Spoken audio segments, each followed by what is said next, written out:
बिंदु वाला मियाँ, बिना बिंदु वाला मियाँ, क्या कवर ढूंढ रहे हैं अब अपने लिए? राष्ट्रपति सरकार को बर्खास्त करने की जो पावर है उसका इस्तेमाल करना चाहिए, लेकिन ऐसा होगा नहीं। देश के अंदर न्याय जाति देखकर मिलता है, न्याय धर्म देखकर मिलता है। मुझे सुप्रीम कोर्ट से बहुत ज़्यादा उम्मीद नहीं है। नहीं है, एक जज, पूर्व जज होते हैं आप ये कह रहे हैं? बिल्कुल उम्मीद नहीं है सुप्रीम कोर्ट से। कहाँ जाए न्याय के लिए इंसान? कोई भी सड़क पर आना पड़ेगा और कोई चारा नहीं है। हिंदुत्व के नाम पर मुसलमानों को शोषण करना है, हिंदुत्व के नाम पर सिखों को शोषण करना है, हिंदुत्व के नाम पर दलितों को शोषण करना है। सिर्फ उनके लिए जो हिंदू है वो सो कॉल्ड अपर कास्ट के लोग हैं।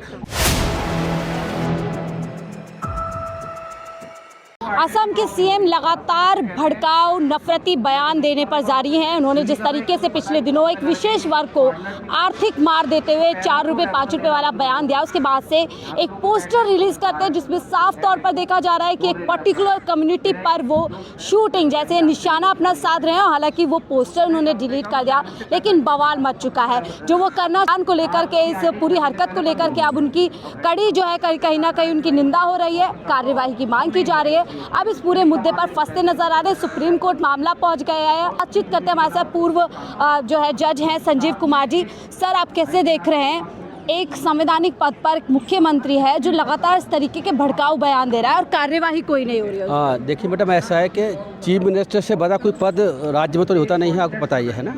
तो चीफ मिनिस्टर इस तरीके से भड़काऊ बयान जो लंबे समय से देने का उनको इतिहास है। अब जो पर्टिकुलर इंसिडेंट है जिसकी आप चर्चा कर रही हैं, जिसमें उन्होंने एक कोई वीडियो है, वो अपना राइफल से गोली चलाते हुए मुस्लिमों पर नज़र आ रहे हैं, सामने वीडियो फोटो कुछ चल रहा है उस पर।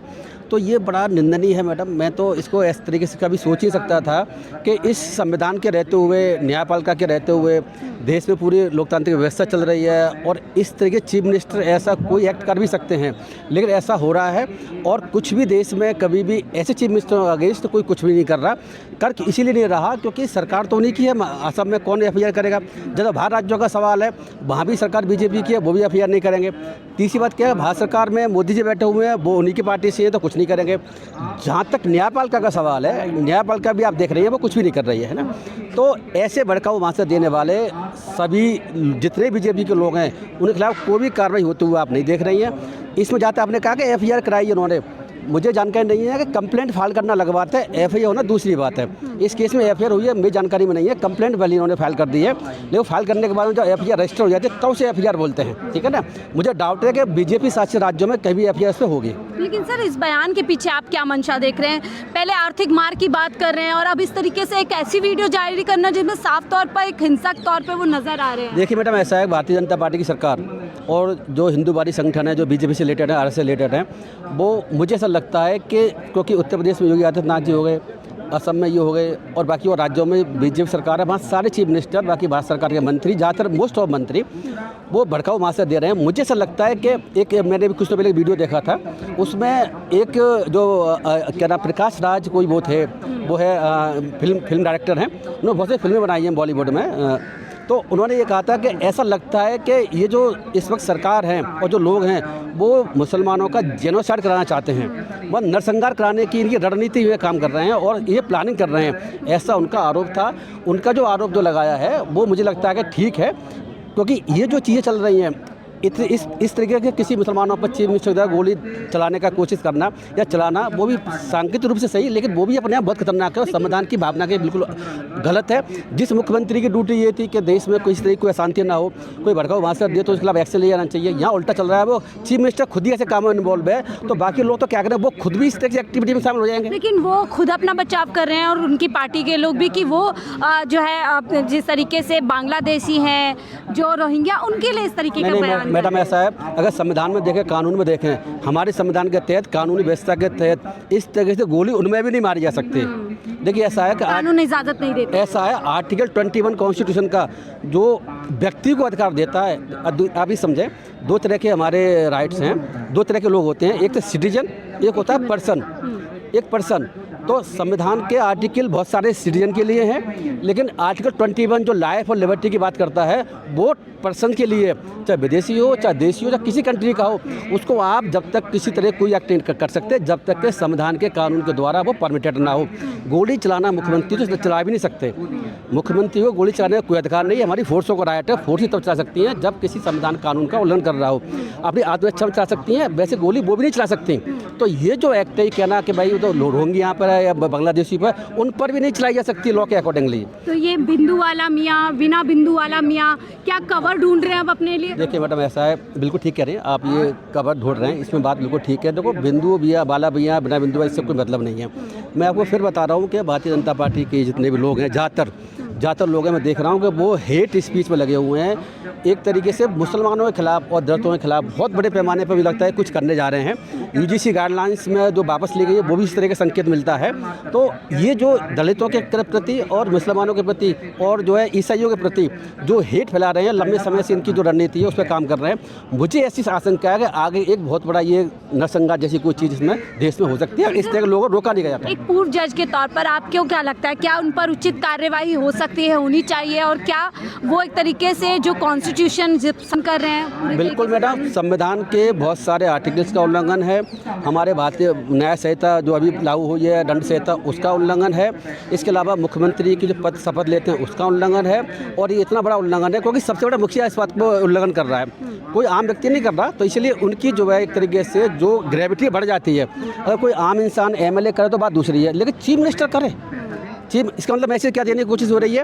कोशिश देने की हो रही है कि आम लोग, कोई और लोग, एमएलए, एमपी या कोई लोग, वो जाकर के ऐसा भी कुछ कर रहे हैं तो इसमें गलत क्या होगा? भड़का रहे हैं उन लोगों को, दो लोगों को भड़का रहे हैं।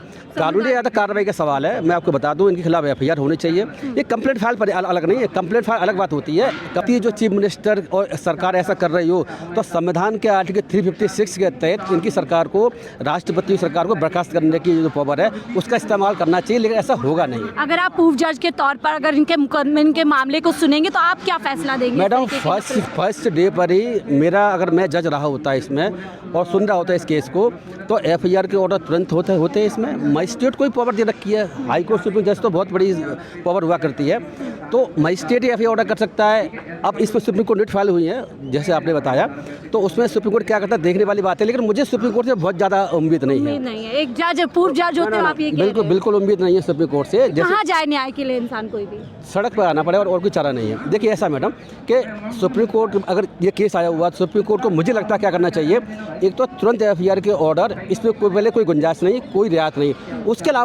उसके अलावा राष्ट्रपति को सुप्रीम कोर्ट को लिखना चाहिए कि आप अपनी 356 आर्टिकल के तहत शक्तियों का इस्तेमाल करें और करके वहाँ की सरकार को बर्खास्त करें, इसके अलावा कोई चारा नहीं है। बड़ी बात कह रहे हैं पूर्व जज के तौर पर। देखिए क्या कानूनी इस पर कार्यवाही हो सकती है वो बता रहे हैं। सर, आप भी सामाजिक तौर पर जुड़े हुए हैं, कैसे आप देख रहे हैं मुख्यमंत्री जिसका दायित्व बनता है समाज को साथ लेकर आगे बढ़ने का, वो इस तरीके के बयान? मैडम, मुख्यमंत्री तो है ही, प्लस आप देखोगे हैदराबाद की जो माधवीलता, वही सेम चुनाव लड़ा जब उसने, तो उसने वो तीर का निशाना करके मस्जिद तरफ किया था, उसके ऊपर पूरी बीजेपी मौन थी और तमाम पूरा देश तालियां बजा रहा था जब उसने मस्जिद तरफ इशारा तीर का किया, कि एक तरीके से मतलब इशारा दिया कि मस्जिद को उड़ा दो, तो उसका मामला किया गया।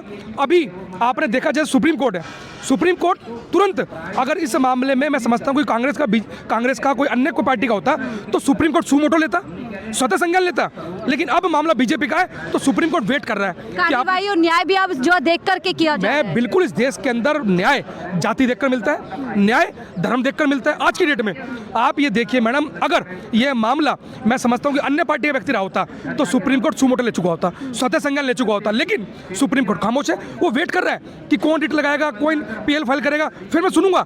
लेकिन अन्य कोई मामला होता है तो खुद के खुद सुप्रीम कोर्ट सामने आता है। मैं समझता हूँ कि पूरे बीजेपी तानाशाही है, चाहे वो माधवीलता हो, चाहे वो हेमंत बिस्वा हो, या तमाम लोग पूरे तरीके से ये मन बना चुके हैं कि मुसलमानों को टारगेट किया जाए और मुसलमानों की आड़ में वो दलितों का नंबर यूजीसी के मैटर से लगा रहे हैं। कहाँ से हिम्मत मिल रही है एक मुख्यमंत्री, क्या कानून का डर नहीं है किसी कार्रवाई? मैडम, मैं उनको बता रहा हूँ कि उनको बिल्कुल डर नहीं है, किसी प्रकार क्यों डर नहीं है, क्योंकि नरेंद्र मोदी जैसे लोग, जिनका एफसी फाइल में नाम आ रहा हो, तमाम पूरी बीजेपी संघ के लोग, जिसके मामले 50% से ऊपर, जिसके एमएलए, जिसके ऊपर चार्ज हो किसके, रेप के, वो लोग उसके सामने हैं। उसके बाद लगातार संघ, आरएसएस, बीजेपी, तमाम पार्टी मुसलमानों को विरोध दिखाया जा रहा है, मुसलमान को आतंकवादी, यहाँ तक कि इस पार्लियामेंट के अंदर बीजेपी के member of parliament Ramesh Bidhuri ने बोल दिया कटमुल्ले।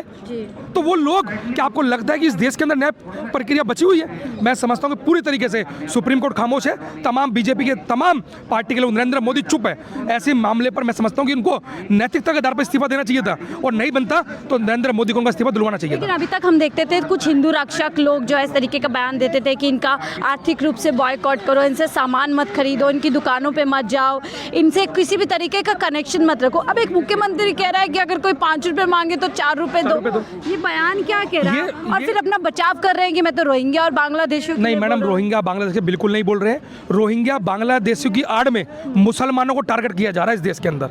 रोहिंग्या बांग्लादेश की आड़ में दलितों को, पिछड़ों को, जो बेचारे रंग के आधार पर, जाति के आधार पर लग रहे हैं कि वहाँ के होंगे, उनको टारगेट किया जा रहा है। अभी आप लोगों ने देखा होगा शायद, एक मुस्लिम महिला को जबरदस्ती बांग्लादेश में फेंक दिया गया। जब वो महिला वहाँ पे जाके लड़ी, जब उस मतलब कोर्ट के पिक्चर में आया वहाँ का, उसने कहा हमारा व्यक्ति नहीं है भाई, अपने देश में लेके जाओ।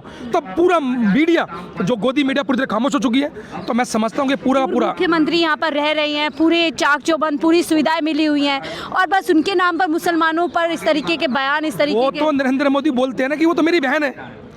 वो जो बड़े लोग हैं, बड़े लेवल के लोग हैं, उन्हें तो बहन बना देते हैं, उनसे रिश्ता कर लेंगे।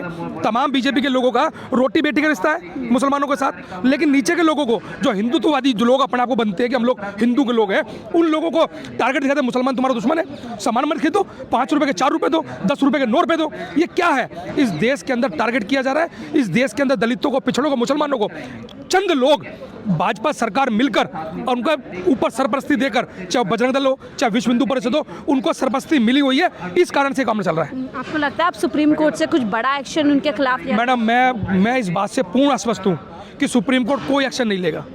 मैं बिल्कुल, आपको 12 पीएल लगी, 1200 भी लग जाएगी ना, तब भी सुप्रीम कोर्ट से मुझे तो कतई उम्मीद नहीं है कि न्याय होगा। सरकार एक्शन नहीं लेगी, सुप्रीम कोर्ट से कोई उम्मीद नहीं है, तो ऐसे में इस तरीके के लोगों पर कार्यवाही कैसे होगी? मैडम, इस तरीके के लोगों की हिम्मत कैसे बढ़ी?